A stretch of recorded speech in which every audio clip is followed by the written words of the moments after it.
આજ તો પર્વો રમવા ગયા ને બાબરા ભૂત જેવો ભરાઈ રહ્યા. તો જય શ્રી રામ બધા મિત્રોને. સવારના પોરમાં વહેલા ઉઠીને બેસી ગયા સિરાવીને આપણે આવ્યા ડેલિયન. જોયું તો બધે હોળી રમતા. આપણે કલર લઈ લીધો ને આવી ગયા ગામમાં હોળી રમવા. અને આપણે ગામમાં આવ્યા જરીક વારમાં જ આપણે આખા કલરના ભરી મૂકીને ભાઈબંધને જીવો એક વળતા હતા નહીં કોણ આપણા ભાઈબંધ. પછી આખું હલ્લા નીકળી ગયું બીજાને તેરવા. ભાઈબંધને પકડી લીધો. જોઈ લ્યો આખો કલર વાળો ભરી મૂક્યો દીધી તો ઓહો. અને અત્યારે લગર જે હોળી રહીમાં તે સાદી હોળી હતી. હવે જ મજા આવશે. આમ જોઈ લ્યો પકડીને ઓલા ગંધારા પાણીમાં નવરા. હો આપણો આમાં વારો ના હોય. આપણે તાલીકો એક કર આવી ગયા. તો વર્ક કરો આવ્યો ખાલી આમ મોજ જુઓ તમે.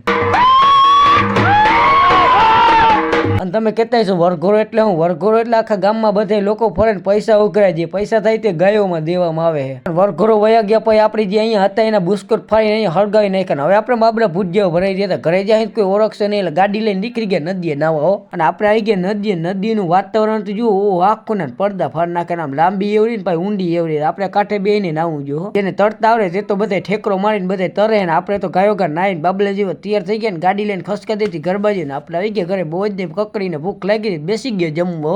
અમારે તો એવી રીતના પર્વ રમવામાં આવે. તમારે કેવી રીતના આવે કોમેન્ટમાં કહેતા રહેજો. હા 1K ફોલોવર કમ્પ્લીટ કરો યાર.